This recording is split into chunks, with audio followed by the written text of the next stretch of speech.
నమస్కారం. అమృతం కార్యక్రమానికి స్వాగతం. గుడ్డిగా ఎవరిని నమ్మకూడదు అనే మాట మనం చాలా మంది దగ్గర వింటూ ఉంటాము. అలాగే కొందరికి సెల్ఫ్ ఎక్స్పీరియన్స్ కూడా అవుతుంది. ఏం లేదండి అంటే కొందరు ఏంటంటే మనల్ని కింద పడేయడానికి, మనం బాగుపడకుండా ఉండడానికి రకరకాల సలహాలు ఇస్తూ ఉంటారు. మనం ఏంటంటే అది మన మంచి కోసమే అని అప్పుడప్పుడు తీసుకునే సందర్భాలు కూడా ఉంటాయి. ఎదుటివారు ఏ ఉద్దేశంతో చెప్తున్నారు, అది నిజంగా మనకు ఉపయోగకరమా కాదా, లేదంటే మనకు ఇబ్బంది కలిగేటట్టుగా ఉందా అని మనం ఆచితూచి అడుగు వేసేటువంటి ఒక జ్ఞానాన్ని సంపాదించుకోవాలి. అందుకే లోక జ్ఞానం అన్నిటికన్నా మిన్న అంటారు తెలుసా. అంటే నలుగురితో మాట్లాడడం వల్ల మనకు ఒక్కొక్కరి స్వభావం ఏంటి అనేది క్లారిటీ వస్తుంది. కొందరు ఏంటంటే చాలా అంటే చిన్నప్పటి నుంచి ఇంట్లోనే ఉండడము, ఎక్కువ ఎవరితో మింగిల్ అవ్వకపోవడం అలా ఉంటుంది. వాళ్ళకి అసలు లోక జ్ఞానం అనేది ఉండదు. ఒక మనిషి ఎలా ఉంటారనేది వాళ్ళ అవగాహన పెంచుకోలేకపోతారు. అందుకే ఖచ్చితంగా మనం నలుగురితో మాట్లాడాలి, ఒక్కొక్కరి స్వభావాన్ని తెలుసుకోవాలి, దాని తగ్గట్టుగా మనం కూడా ముందుకు వెళ్ళిపోతూ ఉండాలి. మరి ఈ రోజు కూడా చక్కగా మంచి మంచి వంటకాలతో మనం ముందుకు వెళ్ళిపోదాం. మరి మొదటి వంట పేరేంటో తెలుసా? సూపర్ గా ఉంటుందండి టేస్ట్ మాత్రము. అంటే ప్రతి ఒక్క సౌత్ ఇండియన్ భోజనంలో ఇది అందరూ కోరుకుంటారు. ఏంటంటే పుదీనా కొబ్బరి చట్నీ. సో పుదీనా కొబ్బరి చట్నీ దోశలకు బాగుంటుంది, ఇడ్లీలకు బాగుంటుంది, అన్నంలోకి బాగుంటుంది. మనము ఏది తిన్నా అంటే మనం రవ్వ తిన్నా ఏది తిన్నా కూడా చాలా చాలా టేస్టీగా ఉంటుంది. మరి ముందుగా తయారు చేసుకోవడానికి కావాల్సిన పదార్థాలు ఏంటో చూసేద్దాం.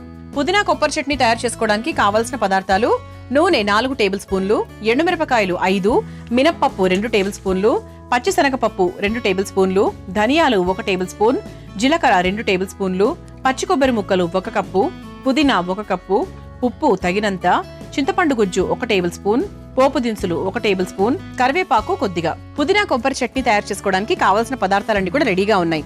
అయితే పుదీనా అనేది అందరికీ ఫేవరెట్ అండి. టేస్ట్ బాగుంటుంది, అది వేస్తే మనకు ఫ్లేవర్ చాలా బాగుంటుంది, మంచి స్మెల్ వస్తుంది, ఒంటికి చలువ చేస్తుంది, సో మంచి హైడ్రేషన్, ఈ అన్ని కారణాలతో మనం జనరల్ గా పుదీనా ఎక్కువగా తీసుకుంటూ ఉంటాం. అయితే కొన్ని తెలియని విలువలు కూడా ఉన్నాయండి. ఇది మనకు బ్రెయిన్ కి కూడా చాలా మంచిది. అంటే మెదడుకు మేతలాగా, అంటే మెదడు చక్కగా షార్ప్ గా అవ్వడానికి, ఓవరాల్ గా నర్వస్ స్ట్రెంత్ కి కూడా చాలా బాగా ఉపయోగపడుతుందట. అంతేకాకుండా ఇందులో విటమిన్ ఏ కంటెంట్ కూడా ఎక్కువగా ఉంటుంది.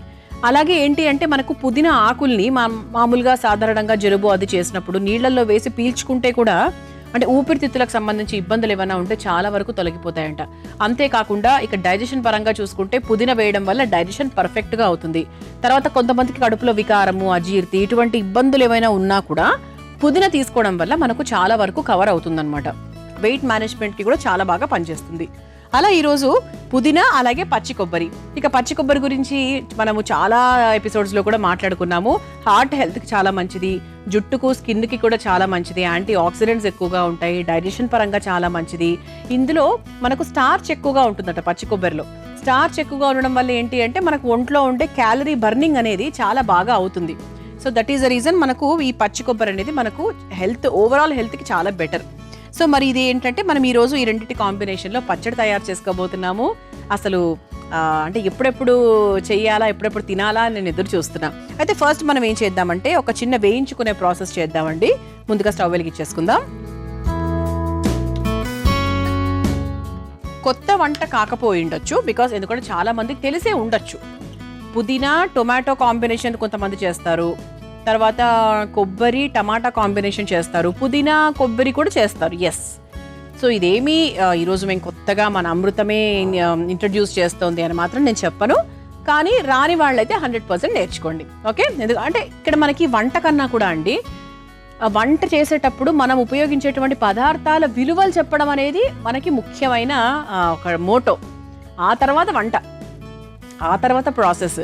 సో పుదీనా గురించి మీ అందరూ తెలుసుకోవాల్సినటువంటి విషయాలన్నమాట ఇవన్నీ. ఓకే, సో ముందుగా ఇది మనం డ్రైగానే రోస్ట్ చేస్తున్నామండి, నూనె ఏం వేయట్లేదు. సో డ్రై రోస్టే చేస్తున్నాము.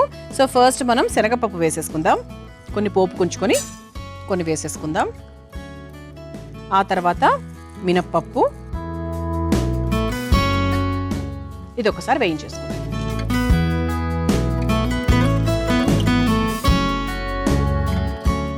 మీరు మామూలుగా కొంచెం నూనె వేసుకొని రోస్ట్ చేసుకుంటాను అంటే కూడా చేసుకోవచ్చు. ఓకే, నేను మాత్రం నూనె లేకుండానే చేస్తున్నాను.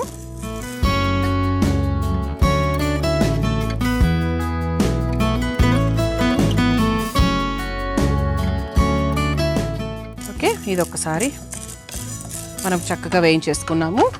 ఇప్పుడు ఇందులో కాస్త జీలకర్ర కూడా వేసుకుందాం. ఆ తర్వాత కాస్త ధనియాలు మరీ ఎక్కువ అక్కర్లేదండి, అంటే దాంట్లో సగభాగం వేసుకుంటే సరిపోతుంది. ఒకసారి వేయించేసుకుందాం. ఆ తర్వాత ఎండుమిరపకాయలు, ఇది కూడా ఒక్కసారి వేయించేసుకుందాం. సో ఇలా చక్కగా వేగిపోయాయి కాబట్టి దీన్ని ఒక బౌల్లోకి తీసేసుకుందామండి. అంటే ఇవి మాత్రమే డ్రై రోస్ట్, తర్వాత ఏం వేస్తారో చెప్తాను.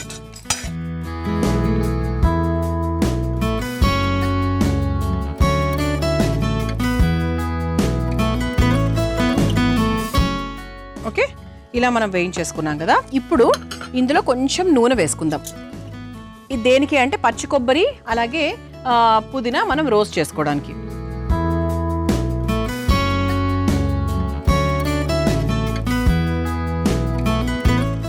పచ్చి కొబ్బరి ఫస్ట్ వేయించేసుకుందాం. మనం పచ్చి కొబ్బరి వేయించుకోకుండా డైరెక్ట్గా రుబ్బుకునేటప్పుడు కూడా వేసుకోవచ్చు, ఒక మారు వేయించుకున్నా కూడా ఇబ్బంది ఏం లేదు. ఆ తర్వాత 1 కప్పు పుదీనా, ఎక్కువ కాదండి, జస్ట్ మనకి అలా లైట్గా అని చెప్తాం కదా ఆ విధంగా అన్నమాట.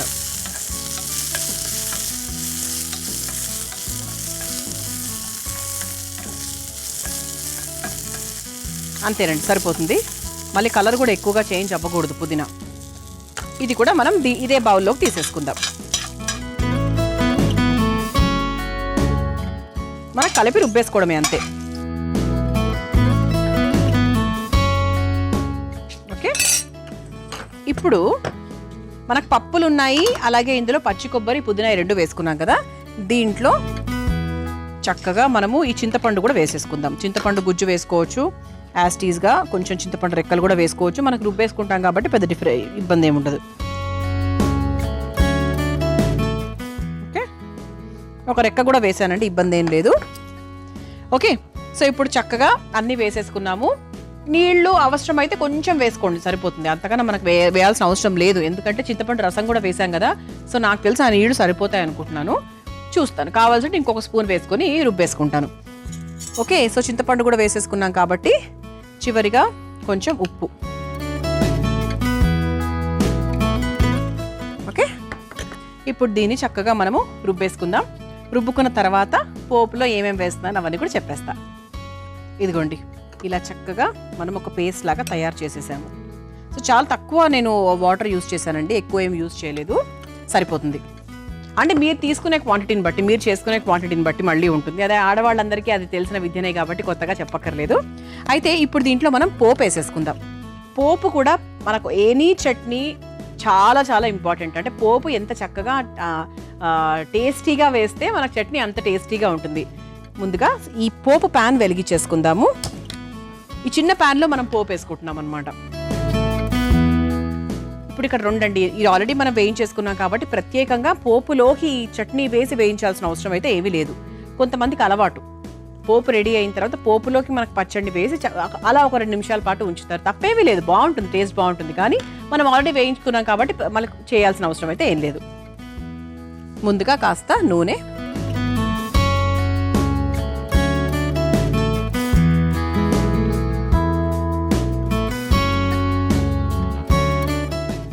వేసేసుకున్నాము. ఆ తర్వాత మనం పోపు దినుసులు వేసేసుకుందాం. పోపు దినుసులు భాగంగా అన్నీ ఉంటాయి కదా ఇందులో, ఆవాలు, జీలకర్ర, శనగపప్పు, మినప్పప్పు అన్నీ కూడా వేసేసుకున్నాము. అది కొంచెం మనకు చిటపటలాడిన తర్వాత ఎండుమిరపకాయలు,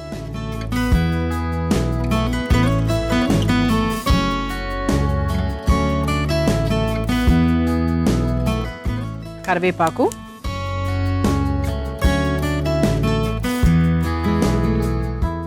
కరివేపాకు వేసిన తర్వాత మనం ముందుగా తయారు చేసుకొని పెట్టుకున్నటువంటి పచ్చడి ఏదైతే ఉందో అది కూడా వేసేసుకొని ఒక 2 నిమిషాలు వదిలేద్దాం.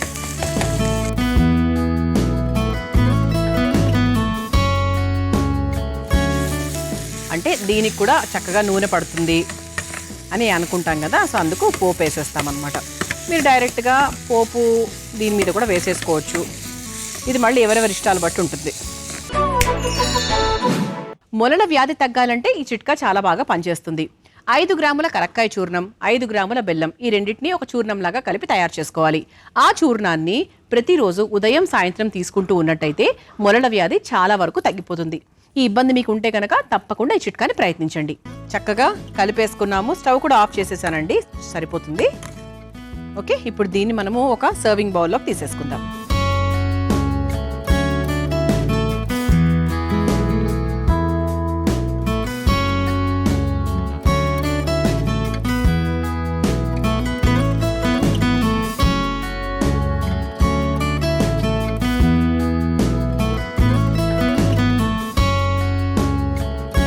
ఇది చక్కగా వేడి వేడి అన్నంలో నెయ్యి వేసుకొని తింటే అదిరిపోతుంది అనమాట.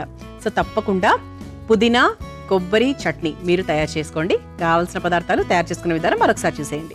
పుదీనా కొబ్బరి చట్నీ తయారు చేసుకోవడానికి కావాల్సిన పదార్థాలు: నూనె 4 టేబుల్ స్పూన్లు, ఎండుమిరపకాయలు 5, మినప్పప్పు 2 టేబుల్ స్పూన్లు, పచ్చిశనగపప్పు 2 టేబుల్ స్పూన్లు, ధనియాలు 1 టేబుల్ స్పూన్, జీలకర్ర 2 టేబుల్ స్పూన్లు, పచ్చి కొబ్బరి ముక్కలు 1 కప్పు, పుదీనా 1 కప్పు, ఉప్పు తగినంత, చింతపండు గుజ్జు 1 టేబుల్ స్పూన్, పోపు దినుసులు 1 టేబుల్ స్పూన్, కరివేపాకు కొద్దిగా. పుదీనా కొబ్బరి చట్నీ తయారు చేసుకునే విధానం: ముందుగా స్టవ్ వెలిగించి బాండి వేడయ్యాక అందులో శనగపప్పు, మినప్పప్పు, జీలకర్ర, ధనియాలు, ఎండుమిర్చి వేసి వేయించి ఒక బౌల్లోకి తీసుకోవాలి.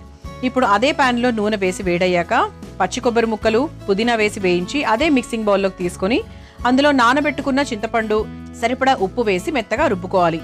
ఇప్పుడు మళ్ళీ స్టవ్ వెలిగించి ప్యాన్ లో నూనె వేసి వేడయ్యాక అందులో పోపు దినుసులు, ఎండుమిర్చి, కరివేపాకు వేసి వేగాక అందులో పుదీనా కొబ్బరి చట్నీ కూడా వేసి 2 నిమిషాల పాటు మగ్గించుకొని ఒక సర్వింగ్ బౌల్లోకి తీసుకొని సర్వ్ చేసుకుంటే పుదీనా కొబ్బరి చట్నీ రెడీ.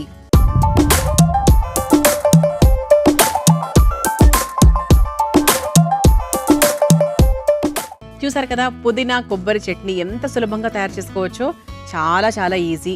వంట నేర్చుకునే మొదటి కెరీర్లో ఉంటారు కదా, వాళ్ళు కూడా హ్యాపీగా తయారు చేసుకోవచ్చు. ఇప్పుడు టేస్ట్ చేసి ఎలా ఉందో చెప్తాను.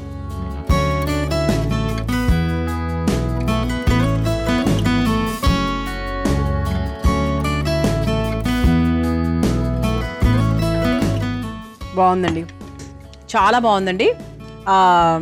అంటే మనకు పచ్చి కొబ్బరి వేసిన తర్వాత కారం కొంచెం తగ్గిపోతుంది కదా, అందుకు కమ్మగా అనిపిస్తుంది. సో దాన్ని బట్టి మీరు పచ్చి కొబ్బరి ఉంది కాబట్టి ఇది మీరు కొంచెం స్పైసీగా తినాలి అనుకుంటే కొంచెం కారం ఎక్కువ వేసుకోండి. కారం అంటే ఎండుమిరపకాయలు, మీరు అందులో 1-2 పచ్చిమిరపకాయలు వేసుకోవాలి అన్నా కూడా వేసుకోవచ్చు. చాలా చాలా టేస్టీగా ఉంది, తప్పకుండా ప్రయత్నించండి. మరి తర్వాత నేను చేయబోయే వంట పేరు ఏంటో తెలుసా? రాగి జున్ను. సాధారణంగా జున్ను ఎలా చేస్తారు ఏంటి కొంతమందికి తెలుసు, కొంతమందికి తెలియదు. కొందరు చాలా అద్భుతంగా చేస్తారు. మరి ఈ రాగి జున్ను ఎలా తయారు చేసుకోవాలి ఏంటి తెలుసుకునే ముందు కావాల్సిన పదార్థాలు ఏంటో చూసేద్దాం. రాగి జున్ను తయారు చేసుకోవడానికి కావాల్సిన పదార్థాలు: నానబెట్టుకున్న రాగులు 1 కప్పు, పచ్చి కొబ్బరి తురుము 1 కప్పు, చెరుకు రసం 1 కప్పు, నెయ్యి 4 టేబుల్ స్పూన్లు, జీడిపప్పు కొద్దిగా, తరిగిన బాదాం కొద్దిగా. రాగి జున్ను తయారు చేసుకోవడానికి కావాల్సిన పదార్థాలన్నీ కూడా రెడీగా ఉన్నాయి. అయితే మనకి రాగి నానబెట్టుకున్నాము ఆల్రెడీ, అలాగే చెరుకు రసం తీసుకున్నాము, పచ్చి కొబ్బరి తురుముకొని పెట్టుకున్నాము. ఫస్ట్ ప్రాసెస్ స్టార్ట్ చేసే ముందు రాగి జున్ను అంటే మీ అందరికీ చాలా డౌట్లు వస్తూనే ఉండుంటాయి. అంటే మామూలుగా జున్ను అంటే ఏంటి, జున్ను పాలతో చేస్తారు, అదే జున్ను కదండి. మరి జున్ను పాల లేకుండా అసలు జున్ను ఎలా చేస్తారు? చెయ్యొచ్చు అంటే జున్ను పాలే ఉండాల్సిన అవసరం లేదండి, రాగి పాలు కూడా ఉండొచ్చు. రాగి పాలు ఎలా చేస్తాము? రాగులు అలాగే పచ్చి కొబ్బరి మనకి చక్కగా రుబ్బుకొని దాని ద్వారా వచ్చేటువంటి పాలని మనం రాగి పాలుగా కన్సిడర్ చేస్తాం. ఎందుకు రాగి అంటే రాగిలో హై కాల్షియం ఉంటుంది, ఎముకలకు చాలా చాలా మంచిది, ఇన్ఫెక్షన్స్ తగ్గిస్తుంది, బోన్స్కి మంచిది, బ్రెయిన్కి మంచిది, తర్వాత ఓవరాల్గా ఇమ్యూన్ సిస్టమ్కి మంచిది, మధుమేహంతో ఇబ్బంది పడుతున్న వారికి షుగర్ లెవెల్స్ కంట్రోల్ చేయడానికి చాలా బాగా హెల్ప్ చేస్తుంది. అలాగే మనకు డైజెషన్ పరంగా చూసుకున్నా కూడా చాలా చాలా బెస్ట్, ఎందుకంటే ఇందులో ఫైబర్ కంటెంట్ ఎక్కువగా ఉంటుంది కాబట్టి చాలా ఈజీగా డైజెస్ట్ అయిపోతుంది. అంటే ఓవరాల్గా మనకి ఎలా చూసుకున్నా కూడా అంటే మీరు కాల్షియం, ఎముకలు, స్ట్రెంగ్త్, పవర్ ఆ పరంగా చూసుకున్నా, తర్వాత పెద్దవాళ్ళకి సంబంధించి మధుమేహము, కాన్స్టిపేషన్ ఈ పరంగా చూసుకున్నా కూడా ఎలాగైనా మనకు రాగి అనేది ఎన్నో రకాల రూపాల్లో, అంటే రాగి దోశ, రాగి ఇడ్లీ, రాగి జావా, మనకి వేసవి కాలంలో అయితే కాస్త మజ్జిగ వేసుకుంటాము, చలికాలంలో అయితే కాస్త బెల్లం వేసుకుంటాము. అంటే మనకు సీజన్కి తగ్గట్టుగా మనం రాగుల్లో మనం మార్పులు చేర్పులు చేసుకుంటూ ఉండొచ్చు. కొంతమంది నాకు రాగి పిండి అనేది ఇంట్లోనే తయారు చేసుకుంటారు, కొంతమంది బయట నుంచి తెచ్చుకుంటూ ఉంటారు. అయితే ఈరోజు మనం రాగి పిండి కాదండి, రాగులతోనే మనం చేసుకోబోతున్నాం. సో ఫస్ట్ మనం ఏం చేయాలి అంటే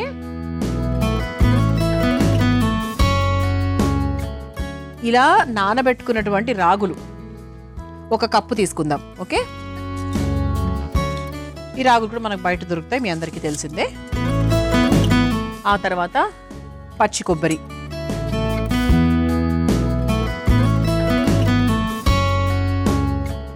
దీంట్లో మనం చక్కగా నీళ్లు పోసుకోవాలి. ఎంత నీళ్లు పోసుకోవాలి అంటే మనకి అది రుబ్బుకున్న తర్వాత మనకు నీరు శాతం ఇంతవరకు ఆల్మోస్ట్ ఇక్కడ దాకా రావాలి. అప్పుడు మనం దీంట్లోంచి రాగి పాలను ఎలా తీస్తాము అనే విషయాన్ని క్లియర్గా ఎక్స్ప్లెయిన్ చేస్తాను. ముందుగా ఇందులో నీళ్లు పోసుకొని చక్కగా రుబ్బుకొని తీసుకొచ్చేస్తారు. ఇదిగోండి, ఇలా చక్కగా మనం రుబ్బేసుకున్నాం. ఇందులో రాగులు, కొబ్బరి ఈ 2 కూడా ఉన్నాయి.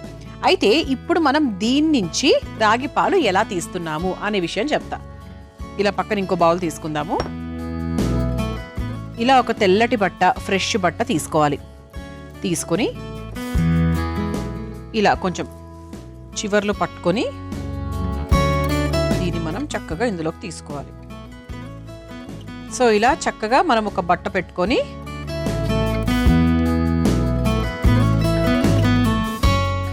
ఇలా మెల్లగా పోసుకుంటూ వెళ్ళిపోవాలి.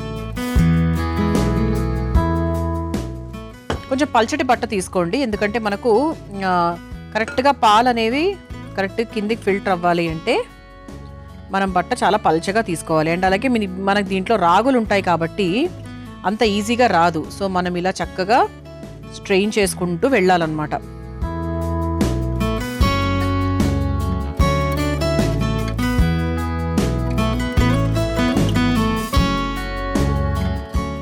ఈ విధంగా ఇలా చక్కగా మనము రాగి పాలని పిండేసుకున్నాము. చూసారా, ఇక్కడంతా కూడా మనకు లోపల రాగి ఉండిపోయింది. ఇదంతా కూడా రాగి. సో ఇది పక్కన పెట్టేసుకోవచ్చు. అండ్ దీంట్లో మళ్ళీ మీరు కాస్త నీళ్లు పోసుకొని మళ్ళీ దాన్ని రుబ్బుకొని అందులోంచి కూడా ఇంకొన్ని పాలు తీసుకోవచ్చు. అండ్ ఇంకొంచెం మీరు దాన్ని ఫుల్గా వాడుకోవాలి అనుకుంటే అలా కూడా చేసుకోవచ్చు. ఇదిగోండి, ఇలా మనం రాగి పాలని రెడీ చేసేసుకున్నాం. ఇప్పుడు ఇందులో మనం ఏం యాడ్ చేసుకోవాలి అంటే చెరుకు రసం. ఓకే, చక్కగా మిక్స్ చేసేసుకొని చెరుకు రసం పోసేసుకుందాం. ఓకే, ఇలా చెరుకు రసం తీసేసుకున్నాం. ఇప్పుడు మనం ఏం చేద్దామంటే స్టవ్ వెలిగించేసుకుందాం. ముందుగా డ్రై ఫ్రూట్స్ని నేతిలో వేయించేసుకొని పక్కన పెట్టేసుకుందాం. ఆ తర్వాత మనం మెయిన్ ప్రిపరేషన్లోకి వెళ్ళిపోతున్నాం. ముందుగా కాస్త నెయ్యి,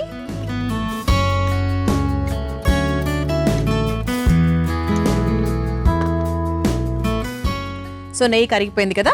ఇప్పుడు మనం డ్రై ఫ్రూట్స్ వేసి వేయించేసుకుందాం. ముందుగా జీడిపప్పు,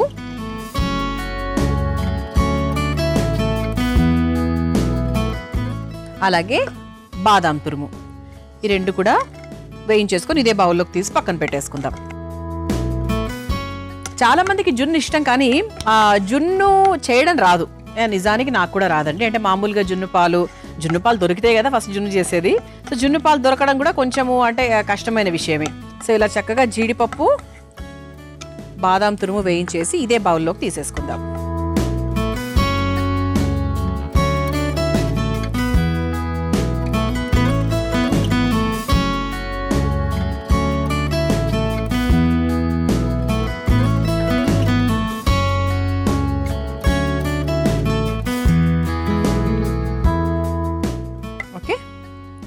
ఇలా మనకు డ్రై ఫ్రూట్స్ని వేయించేసుకున్నాం. సో డ్రై ఫ్రూట్స్ వేయించేసుకున్నాం కదా, ఒక బౌల్లోకి తీసేసుకున్నాము. ఇప్పుడు ఇందులోనే అంటే ఇదే ప్యాన్లోనే ఇదే నెయ్యి ఉండగానే మనము ఇలా రెడీ చేసుకొని పెట్టుకున్నటువంటి ఈ రాగి పాలు ఏవైతే ఉన్నాయో దాన్ని మనము ఈ ప్యాన్లోకి తీసేసుకుందాం.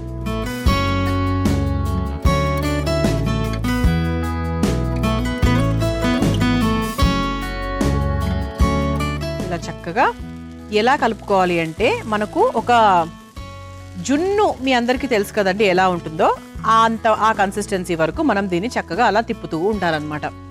ఓకే, ఇది ఒకటే ఏంటంటే ఇక్కడొక్కటే మనకి ప్రాసెస్లో టైం పడుతుంది. అదర్వైజ్ మనకు చాలా ఈజీ. ఇది తయారు చేసుకోవడం పెద్ద విషయం ఏమి కాదు. 100% అంటే మామూలుగా నిజానికి చెప్పాలంటే జున్ను కూడా అసలు చాలా ఈజీ. కాకపోతే ఏంటంటే ఇది మనం చక్కగా ఇలా తిప్పుకుంటూ వెళ్ళాలి. మనము ఉల్లిపాయ, వెల్లుల్లి చాకుతో కట్ చేసినప్పుడు వాటి తాలూకు వాసనలు ఆ చాకుకు అలా ఉండిపోతూ ఉంటాయి. అది త్వరగా వదలాలంటే ఏం చేయాలి తెలుసా? ఒక నిమ్మ చెక్కని ఎక్కడైతే మనము వాటిని కట్ చేస్తున్నామో అక్కడ బాగా రాయండి.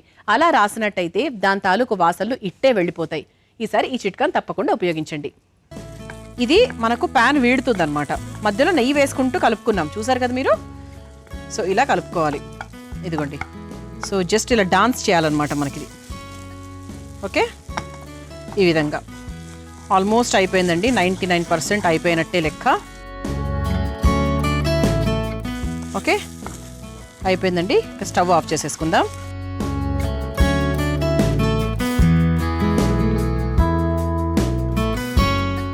స్టవ్ ఆఫ్ చేసేసుకొని ఇదిగోండి సర్వింగ్ ప్లేట్, దాంట్లో చిన్న ఆకు పెట్టాము. దీన్ని చక్కగా ఇందులోకి సర్వ్ చేసేసుకుందాం.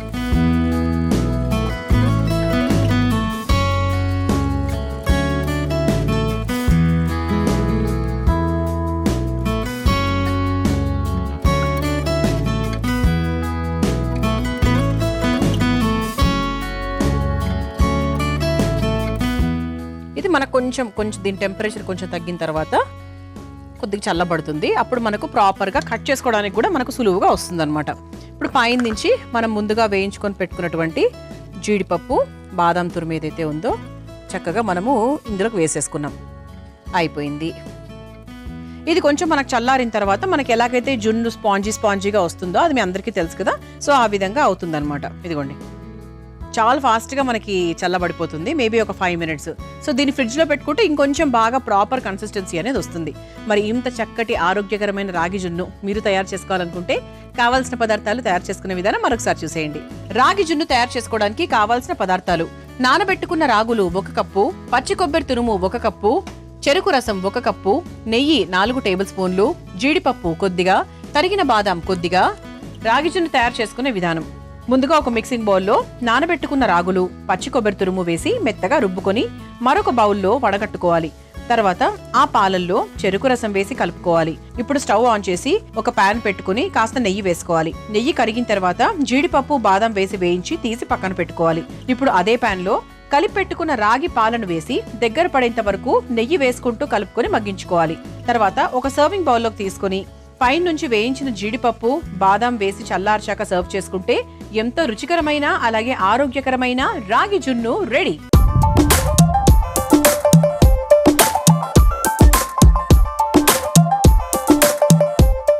చూసారు కదా రాగి జున్ను ఎంత సులభంగా తయారు చేసుకోవచ్చో. రుచి చూసి ఎలా ఉందో చెప్తాను. ఇది బేసిక్గా ఏంటంటే ఇది కొంచెం చల్లారిన తర్వాత చెప్పాను కదా ఇంతకు ముందే, కొంచెం స్పాంజీగా అవుతుంది. సో ఇప్పుడు కొంచెం గోరువెచ్చగా ఉంది కాబట్టి చూద్దాం ఎలా ఉందో.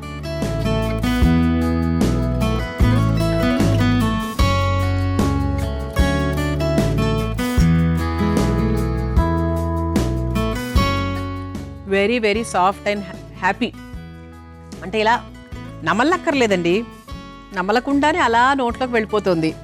అంటే జున్ను మనకి ఎలా ఉంటుంది చెప్పండి, బేసిక్గా చాలా అంటే అలా నోట్లో వేసుకున్న వెంటనే టక్కన మింగేయచ్చు, ఏమాత్రం ఇబ్బంది ఉండదు. ఎంత హాయిగా ఉంది తెలుసా అండి. ఒక మనసుకు ఒక ప్రశాంతత వస్తుంది కొన్ని రెసిపీస్ టేస్ట్ చేసిన తర్వాత. అలా ఉందన్నమాట. టేస్ట్, స్వీట్నెస్ పర్ఫెక్ట్గా ఉంది, చాలా చాలా బాగుంది. అండ్ నెయ్యి అయితే చాలా మంచి టేస్ట్ని యాడ్ చేసిందని చెప్పాలి. ఇది చక్కగా మనం ఫ్రిడ్జ్లో పెట్టుకొని ఒక 1/2 hour మనకు ఫ్రిడ్జ్లో పెట్టుకుంటే సరిపోతుందండి. ఇలా కేక్స్ లాగా మనం కట్ చేసుకోవచ్చు అనమాట. ఓకే, సో మొత్తానికి రాగి జున్నుతో ఈ రోజు అమృతం కార్యక్రమాన్ని మనం కంప్లీట్ చేసేసాం. చూసారు కదా ఇవాళ 2 రెసిపీస్. తప్పకుండా మీరు కూడా తయారు చేసుకోండి. రేపటి అమృతం కార్యక్రమంలో మరో 2 వంటకాలతో మళ్ళీ కలుసుకుందాం. అంతవరకు సెలవు, నమస్కారం. ఈ కార్యక్రమాన్ని తిరిగి చూడాలనుకుంటే www.youtube.com/ETV Life Spiritual లో చూడవచ్చు.